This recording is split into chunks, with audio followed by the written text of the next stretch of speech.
let's have a look. So this is Old and Demon. I thought I was subscribed, yeah. Old and Demon, and this is how every edition of Warhammer 40k broke. Look at that, 300,000 views. Smashing it, mate. Good effort. Two gentlemen played what may forever stand as the greatest game of Warhammer 40,000 ever. Only a single... Can I just say, as the greatest... this triggers me unbelievably that he's taken the old models and put the new logo over it. Game of Warhammer 40,000. Yeah. Only a single photograph endures to bear So good. this historic moment. Although it is blurry, you can still make out one player crouching next to an spaced line of 26 Kroot warriors. Yeah. His opponent and a judge search in vain for a ruling that deep down everyone knows isn't going to save them. Yeah. At the risk of sounding like the old man from Pixar's Up, wargamers today don't know how good they have. Yeah, true. With balanced data slates delivering core rules. True, so true. Every single unit in the game every And he turns up a little bit. Multiple sites keeping track of tens of thousands of games played. Warhammer 40,000 is now as balanced as it ever has been. Yeah. And considering what we're dealing with here, as balanced as it's ever likely to get. Yeah. Long-term players of this game have seen some terrifying sights on their gaming tables. From leaf blower armies built to remove all of the opponent's models in a couple of turns. So Guard Leaf Blower would not be a problem today. The reason Guard Leaf Blower was a problem back in the day was because of terrain. Because basically everyone played on like, well, you've seen old world boards. That's what people played on for 40k. Through to self-propagating virus weaponry, wiping out whole armies in a single attack. To demonic gifts that allowed players to just move their opponent's models around the board. And now all of these boogeymen are Lash Whip Demon Princes were so OP, man. Terrifying trip down memory lane. Let's talk about everything that broke 40k since its very beginning. Yeah. The first edition of Warhammer 40,000 was known as Rogue Trader, and it's actually going to be the hardest on this list to talk about because it's both really easy to break and really hard. This is because the rules were incredibly Rick Priestley, there we go. Solved that issue by encouraging players to use a third-party games master to smooth out any issues during play. Fuck's sake. Also, army lists were semi-random, and sometimes you just wouldn't have certain units available to you. However, it's hard not to read the rules for following fire. That's terrible. And pack your army full of weapons. That's actually terrible. To guarantee a win. Following fire is a special ability that represented weapons that got multiple shots, like, for example, a heavy bolter. But rather than stating that a heavy bolter had 3 shots a turn, if your weapon had following fire, you continued to roll to hit and wound until you failed to roll to wound. So weapons like heavy plasma guns could use following fire on low power to keep rolling strength 7 hits against models within 4 inches of the face. And if all that failed, you could simply rely on some off-table vortex. Just infinite shots. Ultimately, during this time, it was a pre-internet era. There were few, if any, tournaments, and no one wrote any of this down. But this would all change in 1993 because out came 2nd edition. Fuck me. Look at that. It's a beaut. It is a beaut. And if no, they're not Golden Age rules, Warforged. That no.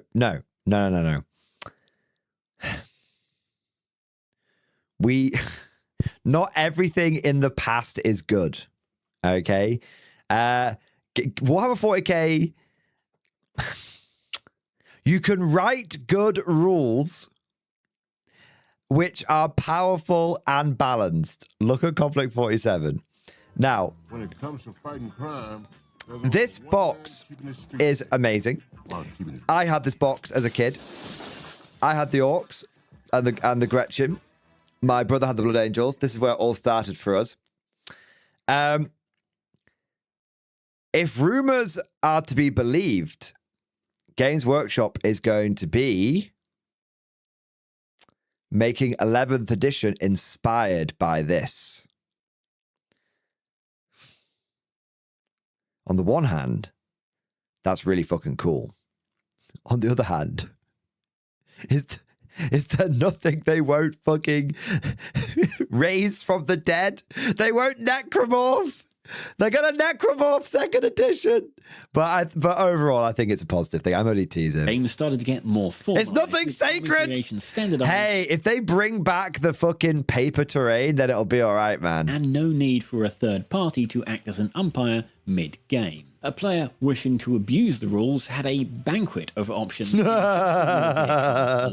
Why not obliterate your opponent's entire army with a virus grenade that just kept spreading endlessly as it killed Let's read this.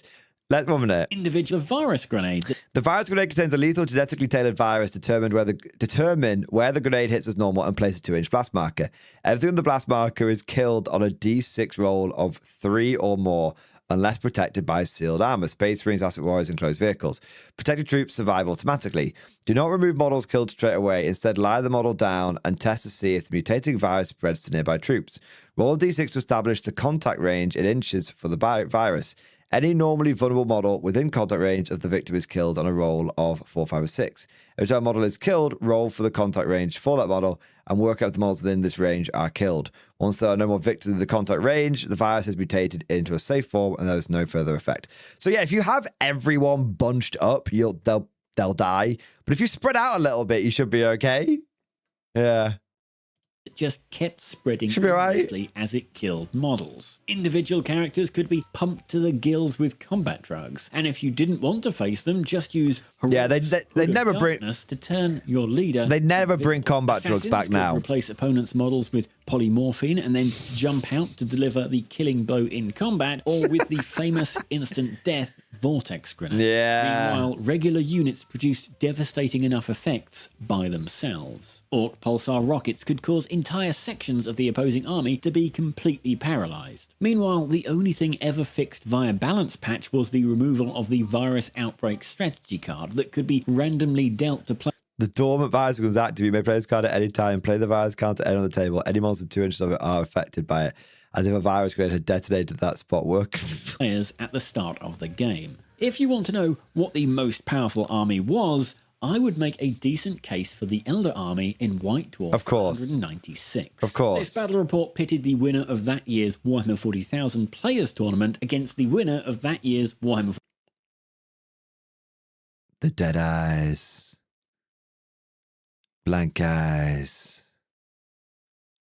40,000 Staff Tournament, and the army that would emerge as victorious actually looked quite plain by today's standards, except it wasn't at all. A load of small, cheap, minimally armed Guardian units functioned as a screen for 3 Elder support weapon platforms, two of which had scatter lasers, which were incredibly reliable multi-shot infantry killers, but the critical part was the single distort cannon. Its trick of instantly killing anything the plate was positioned.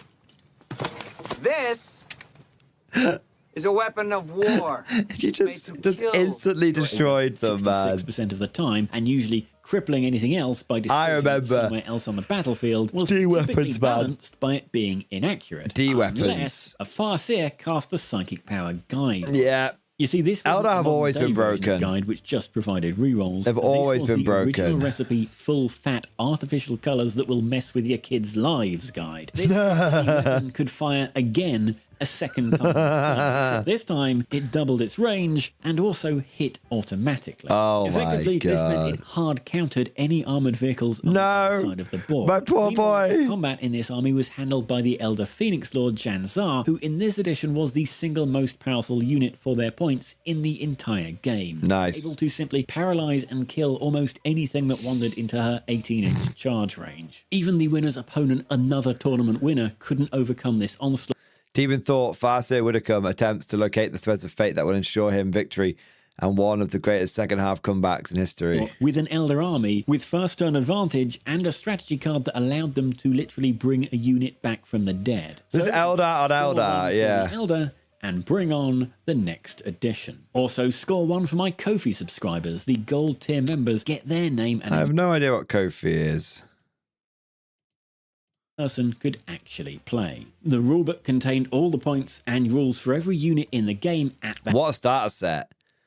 Dark Elder versus Space Marines, man. Crazy. At point. Who remembers these fucking bits of terrain, man? These terrain pieces, man. The jungle trees. A theme in this video, this would make it incredibly popular with its players. Unfortunately, as will also become a theme, it was just a little bit broken. Yeah. The new all-plastic multi-part Space Marine kit had just been released. And still, I'm just going to say it. One of the all-time greatest boxes of models ever made to this day.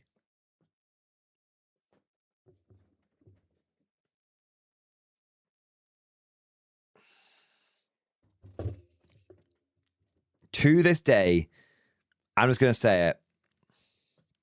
No Intercessor, no Grey Hunter, no Emperor's Children, no Death Guard. This is what a Space Marine should look like. the designers had tweaked them to be pretty points efficient, especially paired with a popular strategy Why? at the time known Victor as Fox, if you have to Rhino ask. Rush. Essentially, take a Then bunch of Marines, you'll never know. stick them in rhinos, I can't be and bothered just explaining. throw them forward. Very few extremely strong close combat units existed, so those Marines could be relied on to pull their weight even against units like Orc mobs and small Tyranids. Meanwhile, Space Orc Ard Boys. So these were, I believe, were they just regular Orc boys? I felt like they came with metal upgrades. I feel like it was the metal jaw upgrades, and maybe I think you didn't. I think it was the metal shoulder pads and the metal jaws that they came with. Yeah. the rhinos could move and still allow the Marines inside to disembark and charge. Yes. Threat range of 20 inches. Yes. Matters worse, if you wiped out a unit in combat, you could then perform a sweeping advance. Oh, moving yes. An additional 2d6 inches and into combat with enemy units Yes. who would be unable to move or shoot in response. Yeah. And to make things even worse, in the case of designers clearly pushing the envelope too far, Blood Angel's rhinos had overcharged engines where they Back in my day,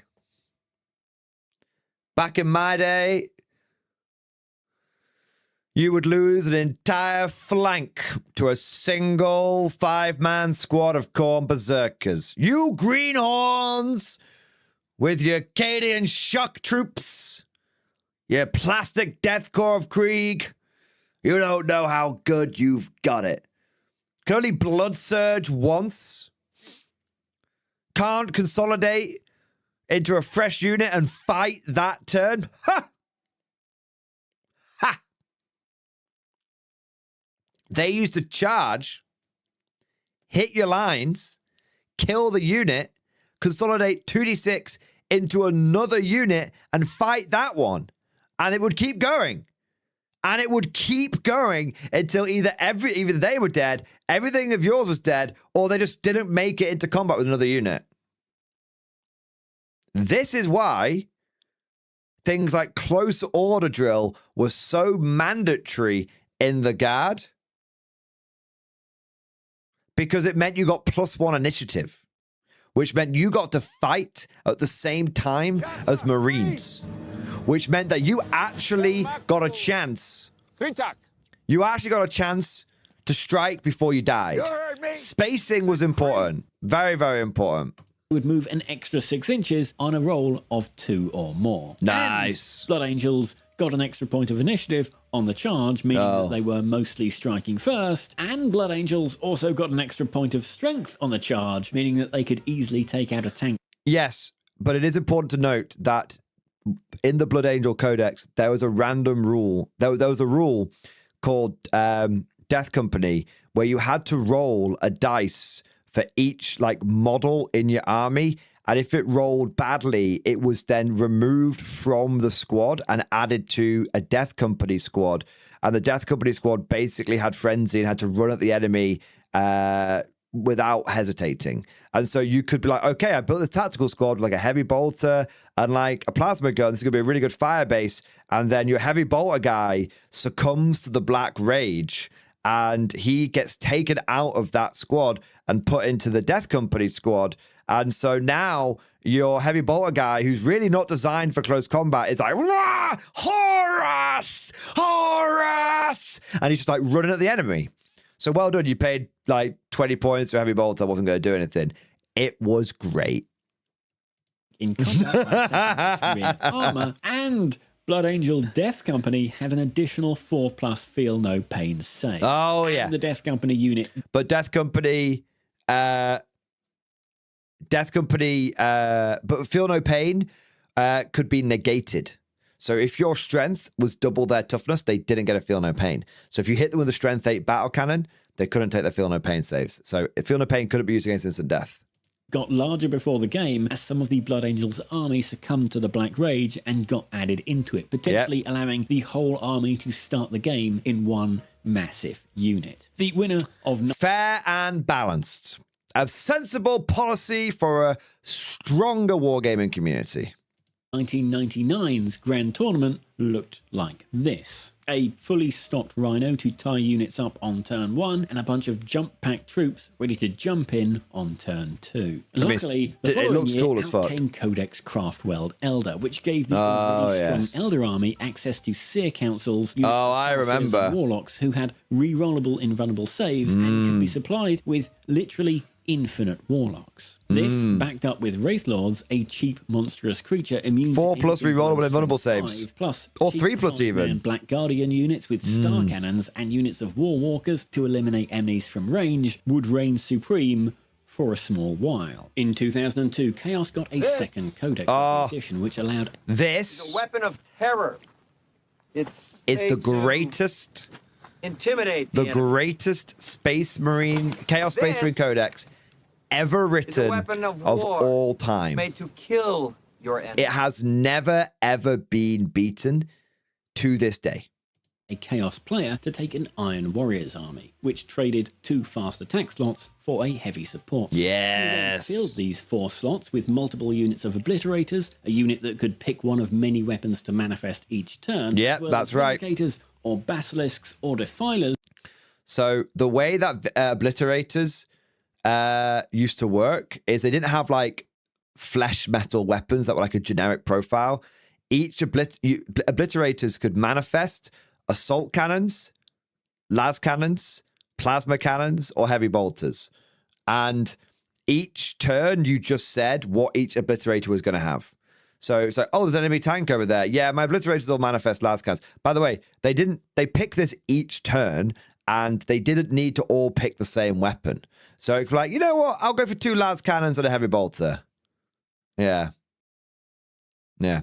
And then they also got access to basilisks. That could shoot indirectly. I'm going to call this edition a tie between Elder and Chaos, but just you wait, because along came 4th edition. Yeah, baby. Of the designers This was my edition, boy.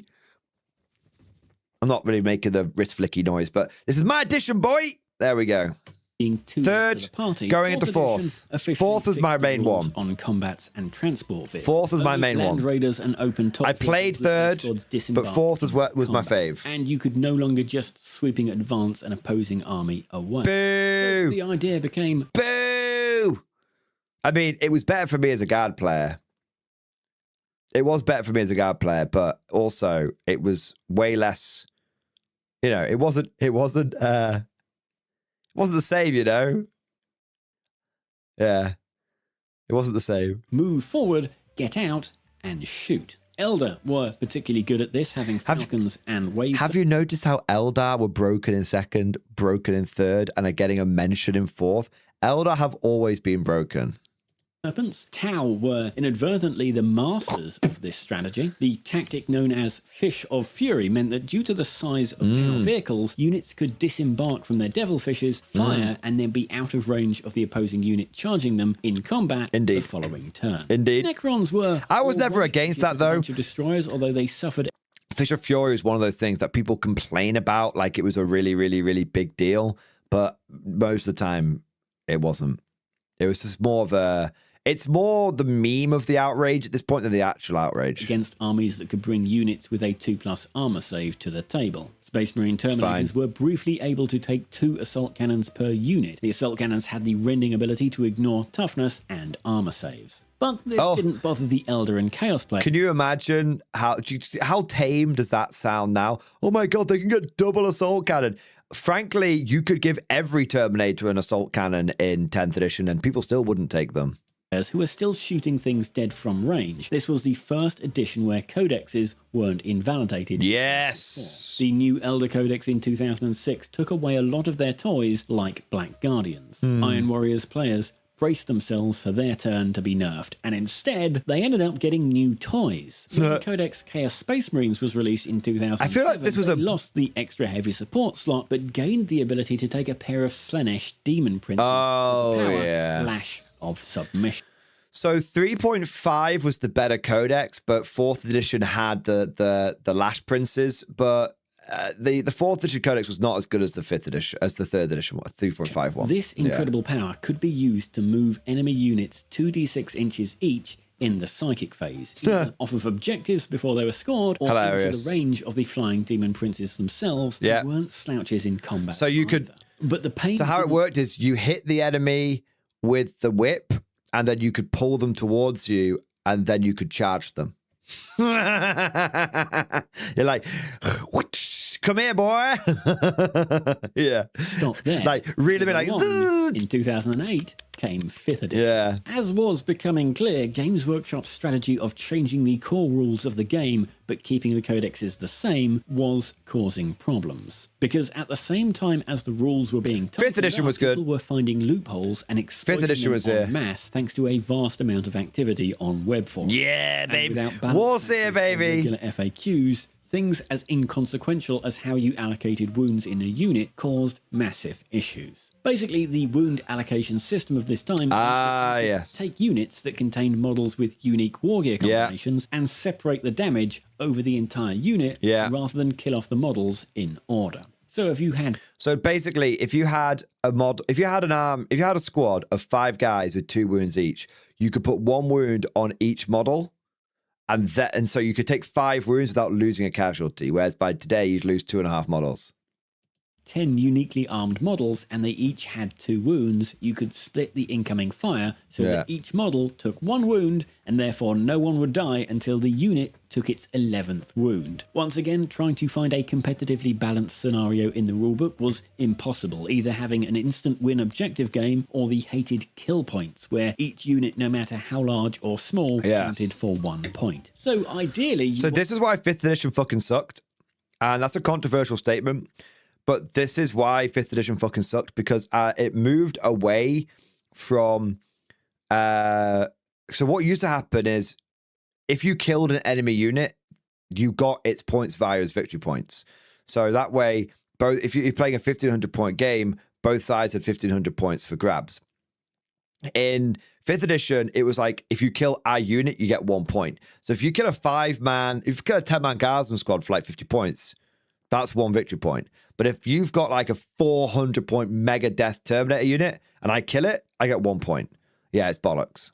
So 5th edition had some good stuff going on it, but kill points were literally the worst bit. Wanted an army with a large, fast, multi-wound, multi-loadout unit. Luckily, Orcs had one already. Orcs were really good who were in 5th. Very fast. Very good. Absolutely abused these rules to the maximum. They weren't impossible to beat, though. Like in 2nd and 3rd edition. However, very quickly, the 5th edition Imperial Guard... Suddenly, message boards were flooded with an unexpected Codex Vendetta. People started talking about garden maintenance equipment. A good old leaf blower army. Leaf blower wouldn't be a problem today.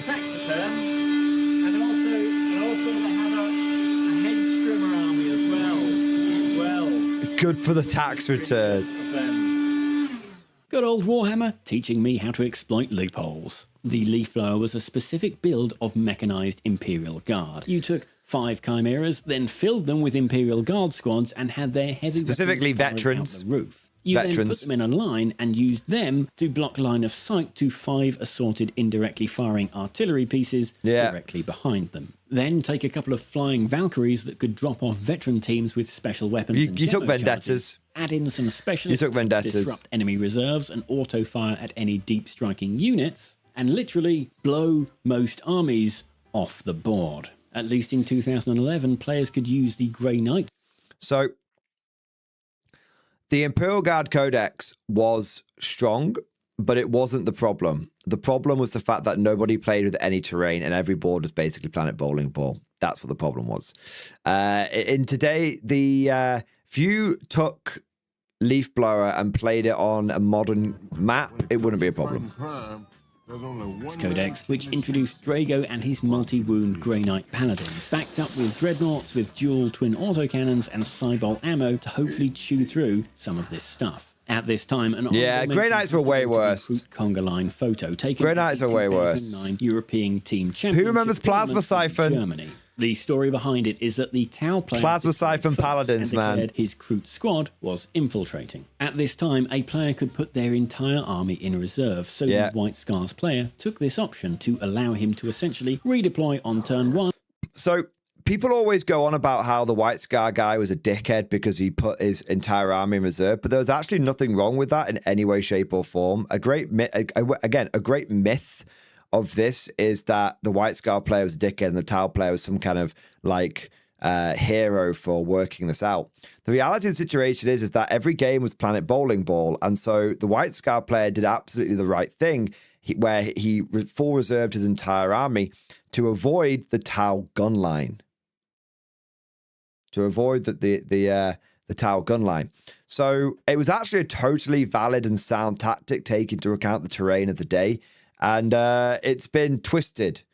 It's been twisted over the years. When he moved in from his board edge. However, he never got the chance, as the rules on Infiltrate meant the Kroot could be placed anywhere on the battlefield as long as there was no enemy within 12 inches. They formed a single line on the opponent's table edge. The Tau player wasn't a dickhead either. There was no dickheads in any situation. The White Scar player did something, and he didn't take into account. He didn't take into account infiltrators. It sounds evil, and yet I'd still prefer to play this game than any we are about to come across, because it got even worse. Okay, strap in, kids.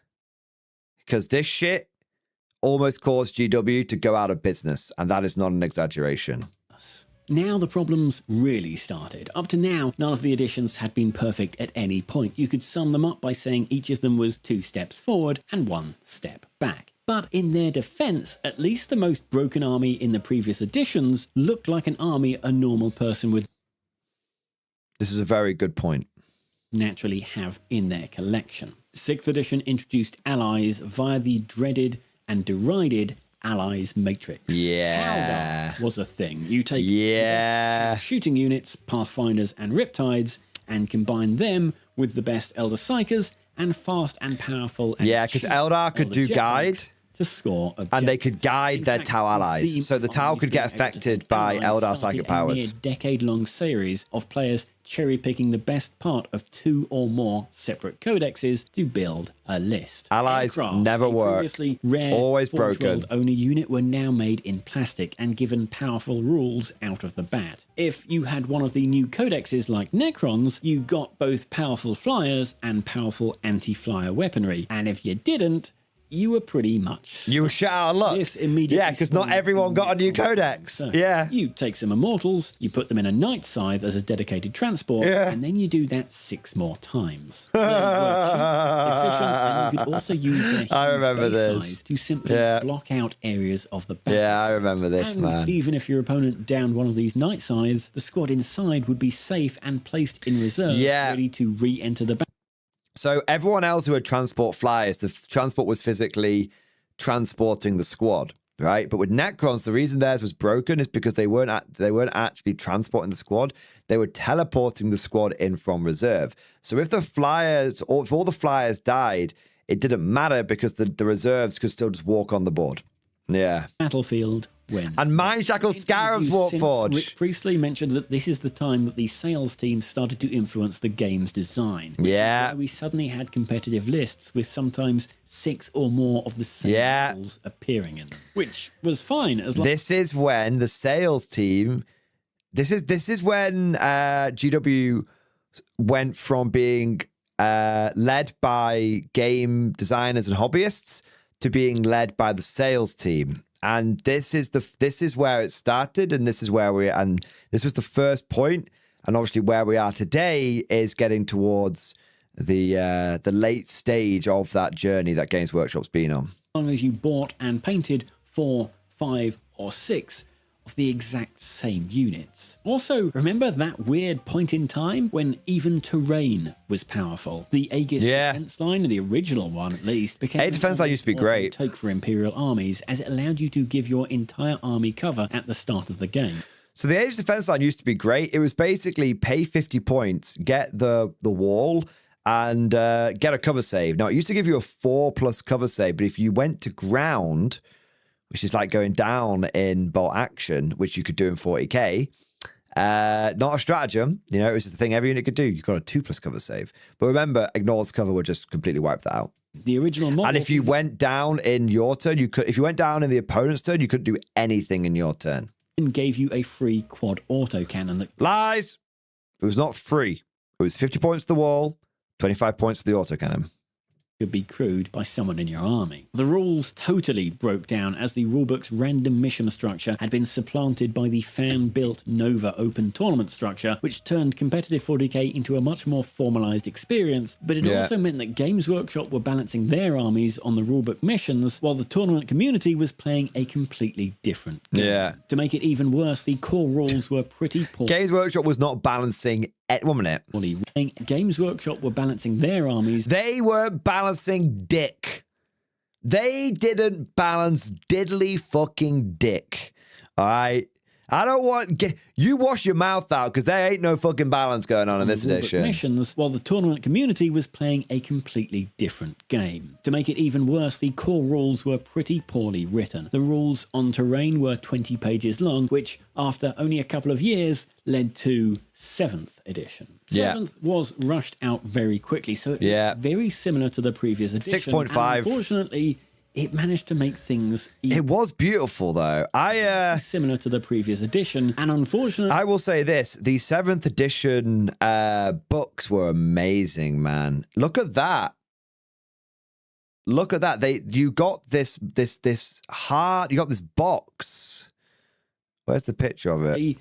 After only a couple of years, led to 7th. So you got this. This wasn't a rule book. This was a box. I've actually still got it downstairs, and it actually contained 3 different books. Very quickly, so it looked and the lore and stuff was separate. And unfortunately, it managed. So you had the rules, and then you had the 2 books of fluff, which is really cool. The rules more solid, but it led to a. I actually really liked it. It was beautiful books. Beautiful book. Out like there was no tomorrow. If you remember that problem of codexes lasting a huge length of time before being replaced, well, grabbing a hold on this new-fangled internet thing, Games Workshop quickly leaned into the idea that they could codex on this new-fangled internet thing. So GW caught a lot of flack because with Codex Supplement Trait Allegiance, it was one of the last supplements to come out at the end of Warhammer 40k 7th edition. And they specifically said that they had made it with, future-proof and compatible. And then 8th edition came out, and it was a hard reset. And I personally know Games Workshop managers that, if they probably would have gotten in trouble for it if anyone had found out. Who basically on the down low said to all of their regular customers, "Yeah, if you bring it back, I'll give you a full refund." Because it literally came out 2-3 months before the new edition. GW lied about it, and the GW managers, they were fucking sound blokes. So they were like, yeah, if you just bring it back and get a refund, mate. It's not your fault. Bring it back. Yeah, Instructors very quickly lead very- into so- the idea that yeah, they could really publish sound. ebooks and skip the normal publishing costs of physical codexes. Yeah. This, mixed in with specialist formations in certain box sets, led to a massive issue with rules bloat. Death Stars were a thing. You basically took a bunch of characters and then added them all into one Yeah. unit so they could all hide behind. So you could add, so there was no limit on how many characters could join a unit. So you would take basically one unit as the glue, and then you would add all the characters onto the unit, and then you could cast a spell called Invisibility, so that, and the spell was very easy to cast, and you could cast a spell called Invisibility, and that would mean that your unit could only ever be hit on 6s in melee and in shooting. And then you were immune to blast weapons, so no blast weapons could hit you. Don't know why being invisible made you unable to get blasted. You'd think that that's how you do it. You just saturate the whole area with blast weapons, but nope. Anyway, and then you could give the unit a 2+ rerollable invulnerable save. So it's a 2+ rerollable invulnerable save, only being able to be hit on 6s in shooting and in melee. It was pretty powerful. Behind the ablative wounds of that unit. This was made even worse by the fact that allies existed. You could cherry pick the best characters from every single Space Marine Codex and stick them all together, usually in a Ravenwind bike unit for added mobility and Or allow them to change their Wolfstar. special abilities. Thunderwolf Cavalry were a big one. 7th edition 40k also added super heavy vehicles into the main rules as their curiously named D weapons that would bypass most armor saves and caused instant death to anything with temper. Yeah, so you could have a 500-point Baneblade, and it could get hit by a single Wraith Guard, and the Baneblade would automatically die. Blake landed on. Knights came out, and as you would expect from being a large, high-ticket army, were extremely tough to bring down. But worse were the rules for formations. Basically, Because remember, you couldn't, not everything could wound everything. So vehicles were immune to lasgun fire. So you were, and bolter fire and stuff like that. A bit like it is in bolt action now. So it was a real problem when Imperial Knights came out, because they would just be physically immune to nearly all forms of shooting. So that's the difference between, like, you might say, well, what's the difference with that, and bolt action? Well, in bolt action, like, you don't just have vehicles.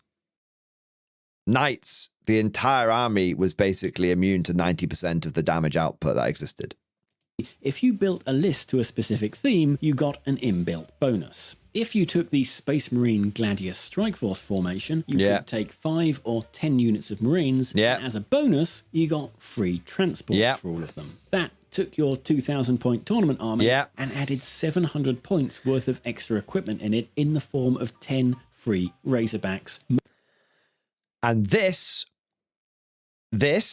imagine just getting 10 free Razorbacks now.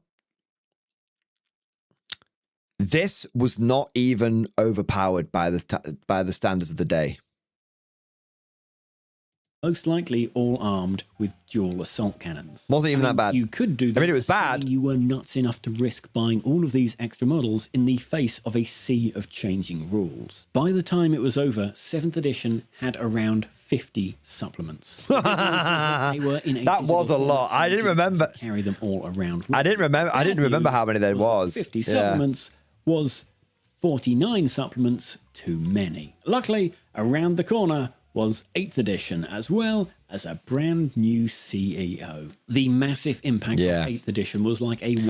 So 7th edition was so bad that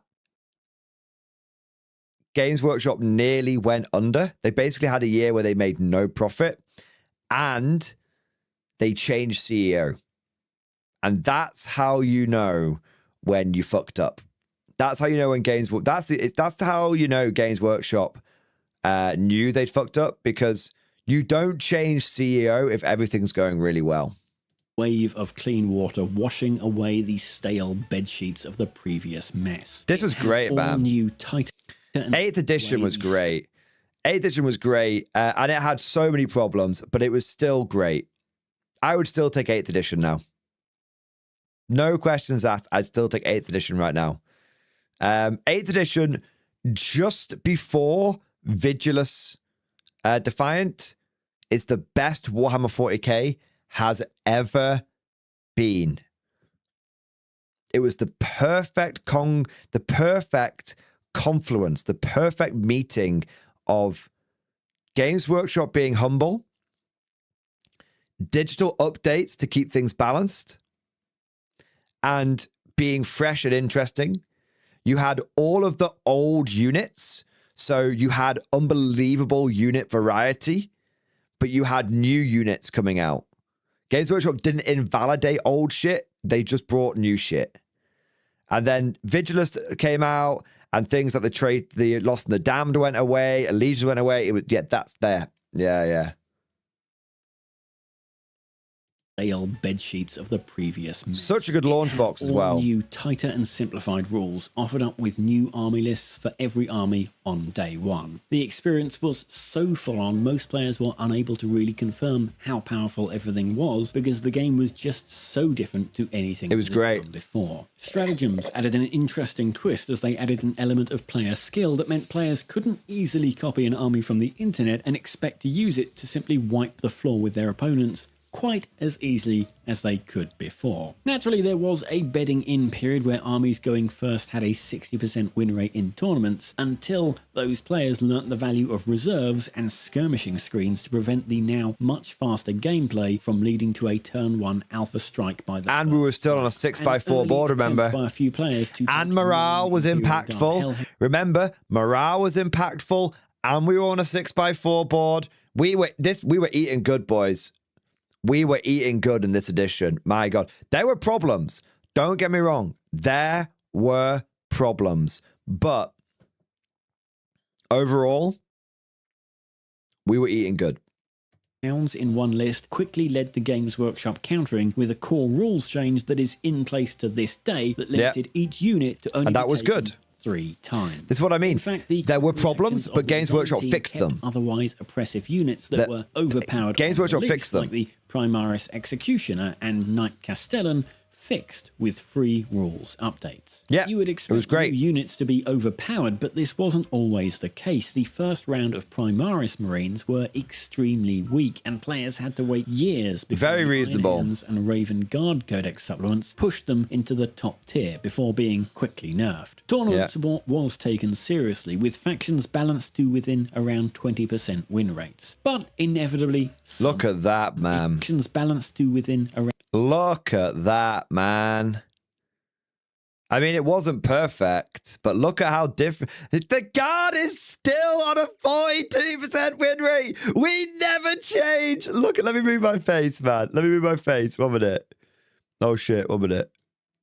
Right, look at that. Ashmanatam, 42% win rate.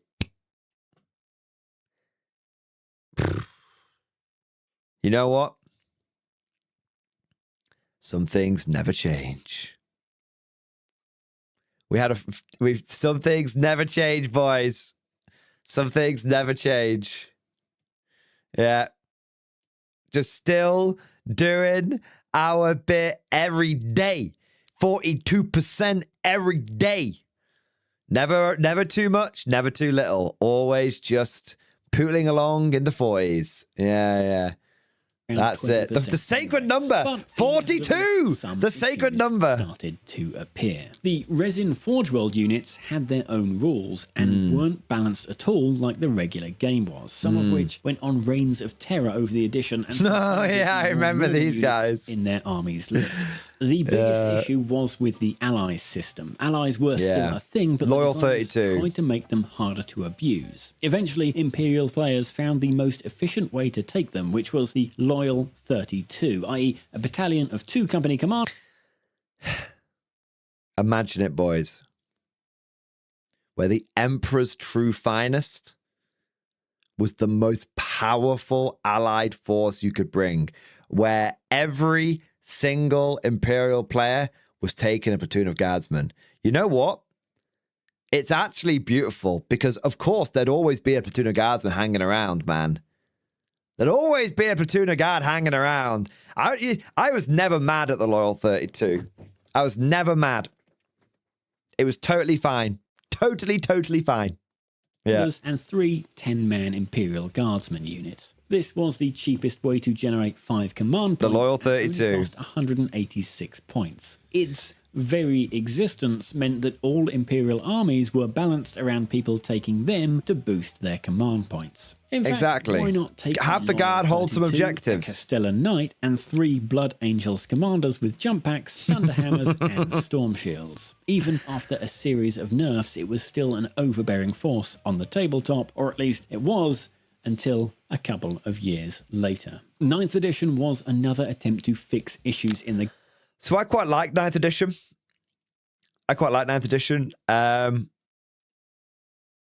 The thing is, 9th edition had huge... Everything in 9th edition was released broken and then utterly nerfed into the ground. That's the entire edition. Game by changing the main rules, but leaving the codexes intact. Yeah. It was mainly a series of tweaks to the 8th edition rule set, with allies no longer providing the benefits. Look at these to fucking command launch points boxes, and a man. few Loads of stuff in other them. things. GW doesn't I'm skimp not on sure launch boxes. if I'll you've give them heard or that. Not, but there was a big pandemic during its release that prevented people actually playing it in person. The event. However, by the time The event. people did, it became clear that it was a mixed bag. On one hand, armies started to look like single armies again rather Yep. than patchwork quilts. On the other hand, it was clear that I do the prefer that. stratagem system had got out of hand. More specifically, each Yeah. army having access to 5 pages of strategies. Yeah, that they there's could so gotcha many each other of with them. during casual games. And with There was around so 20 many armies of in the them. game, that's 100 total pages of rules to remember. Yeah. The stratagem system started off as a kind of quaint bonus that allowed you to do small effects like turn a heavy bolter into a weapon that did D3 more Yeah. damage on a 2 or more, which was nice but hardly broken. Unfortunately, It wasn't that there were too many stratagems. It's that the stratagem creep got out of hand. That's the issue. Stratagems, there was never an issue with how many stratagems there were. People say there was. The issue is how powerful they were. as the game progressed, newer codexes got better and better stratagems that allowed units to duplicate their actions, like firing or attacking in combat twice. Yeah. In fact, it wasn't the armies that actually broke the game, it was new players being gotcha'd mid-game by a surprise stratagem, allowing a unit to attack after death or move to a completely different Yeah, the gotcha location. thing was At bad. least the armies themselves were almost balanced. Almost. Due to the quantity of releases and the newer armies being playtested against each other, it led to Elder and Tyranid codexes being playtested against the newer Leagues of Votann codex. Oh and my the totally God. new Votann army being moved up in power to counter them. This led to the Votann. So you, for those of you that didn't play 9th, you cannot understand how bad Votann were when they first dropped. There was a very famous incident when someone took 1,000 points of Votann and played it against 2,000 points of Custodes, and they tabled the Custodes player very quickly. It was insane. They basically had army-wide lethal hits 4+. And everything ignored cover. And they had army-wide inbuilt -1 AP, like against them. Army-wide, they had army-wide Armor of Contempt, army-wide ignores cover, army-wide lethal hits 4+. Yeah, it was An very army being bad. so powerful on release that Games Workshop made a video about it and promised a balanced patch before the rules were fully released. The combo was nerfed with a balanced data slate, and the addition just kind of settled in. Armies that could field large amounts of powerful indirect fire 6 months units later, like they were Space dead, Marines, 'cause Elder, and 6 months Death later, Guard 10th edition moved came to out. the top of the rankings by just shooting units that were trying to capture objectives to death. Websites like StatCheck and Goonhammer broke down 1 minute, where's the guard? Ah, they've ruined it. God damn it. The immortal, the sacred number has been, tournament scores in a publicly exceeded. available space, and we appeared to hit a post-balanced state. 1 or 2 armies poking over the 60% win threshold was just news that they were going to get nerfs focusing on key units in the winning lists in a few months' time. But the 3-year release cycle demanded another edition. Yeah. It was time for a change. 10th edition came out in the same See, we really could have done with 1 more year at 9th. we really could have done with one more year of 9th. If I'm not that I didn't like 10th edition. Maybe even not even a full year. 6 more months would have been enough. 9th edition had problems, but I think if you'd had 6 to 9 months more and 2 or 3 more balance patches, it could have been peak. But it just as it was, because you had all the factions out there. Because the thing is, you had all the factions out there. World Eater was like the last codex to come out, and then Games Workshop just didn't balance the game after that point. Because they knew 10th edition was coming out, so they were like, there's no point in trying to balance the game that's going to be dead. Installers 8th with an entire rule set, simplified rules, and easier to read datasheets that reduced the amount of complexity around weapons and added unique abilities to each. Yeah, unit. every unit Each getting a army unique had ability. Free PDF rules available on. Who remembers that? Sadly, even by giving away free rules to everyone, Games Workshop could not catch a break. Issues with fixed squad sizes and all units costing the same regardless. But that's... No, I disagree. I really, really, really strongly disagree. It's not GW couldn't catch a break. If they hadn't done fixed squad sizes, I will say this right here, right now. If they hadn't done fixed squad sizes and they hadn't done fixed points for each unit, there is a really strong, and I'm not gonna lie to you, there's a really, really strong chance that 10th edition would be the best edition they'd ever make.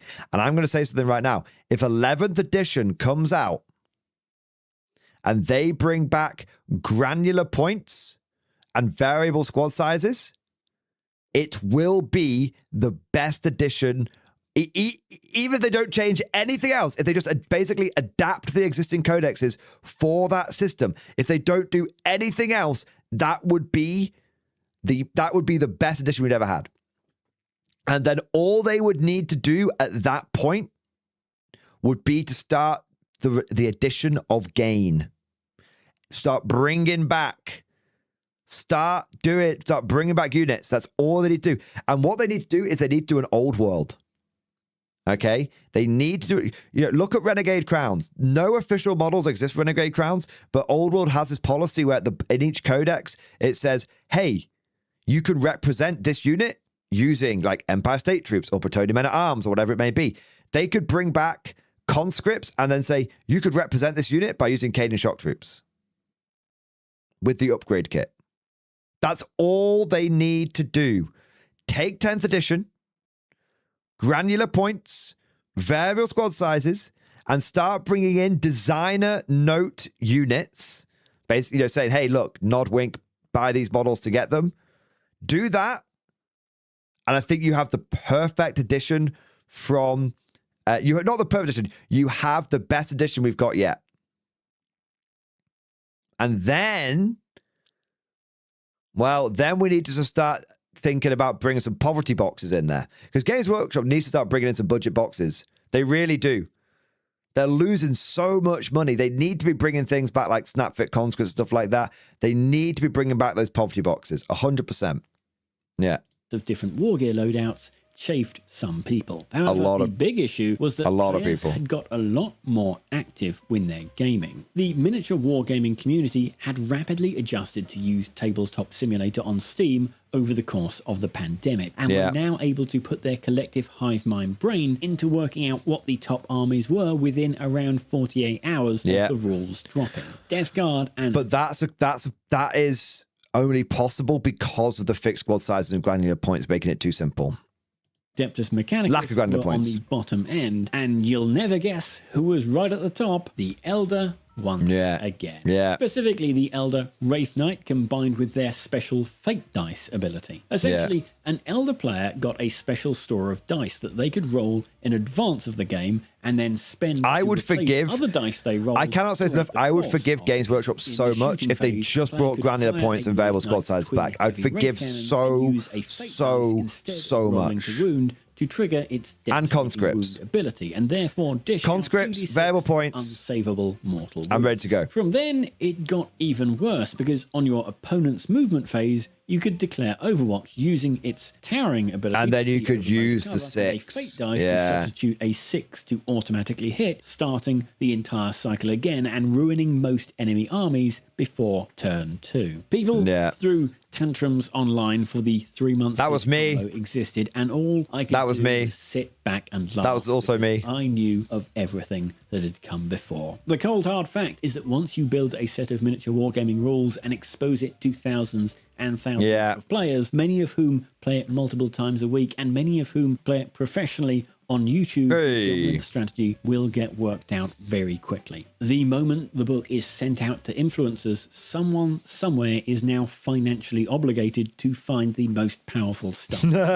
This manifested the same way it always does, with a small amount of people making a huge amount of noise about the rules being broken and the whole edition being junk, and a much larger amount of people buying loads more models and just waiting 3 months for the inevitable round of nerfs. Also me. I did both. Everything I played both sides, so I always come out on top. Paint what you like. Please subscribe. Click this video for more, and I'll see. Nice. All right. Nice. Well, I'm going to put a link to that video down in chat. That was a really good video, and by and large, it did absolutely hit the nail on the head. It really, I mean, I have so many stories about different. I could add a lot to that. I could absolutely add a lot to that. That was a really, really, really, really, really good video. Massive, massive shout out to Oldham Demon, and he was pretty much spot on in his assessment. But clearly, the guy knows what he's talking about. Clearly, the guy's done his research. Excellent work. There were a few bits that he did miss, but yeah, he did a very, very good job. Would you like to know more? If so, then please consider becoming a channel member or patron. By supporting the channel, not only will you be doing your part, but you'll also be helping me create more content for your viewing pleasure and unlocking a whole host of perks. You get everything from a badge next to your name, custom emojis, but the big one is access to the Mordian Glory Discord server, an online community with almost 2,500 active members.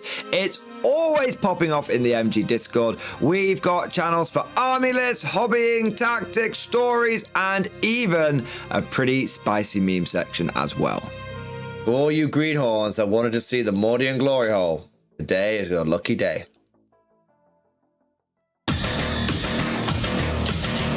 And joking aside, I do want to say a massive thank you to all of the current channel members and patrons. You guys are amazing. Truly the lifeblood of the channel. I could not do Mordian Glory full-time without the incredible and generous support of my members. So thank you guys so much. And last, but certainly not least, I want to say a personal thank you to all of my top tier Patreons. These are the War Masters, the people who have truly gone above and beyond the call of duty. So a heartfelt thank you to Redfield, 32, Jurgens, Miasma, Try Again, Bragg, RJ, Scorpion, Bonbon Vert, Lord Pryor, Nicholas Walsh, John Stubbs, Guardian, Varney, Sword, Fish Trombone, Picklock the Forged. Seriously guys, thank you from the bottom of my heart. Your support is incredible and it makes a huge difference. Thank you so much. That's all for now.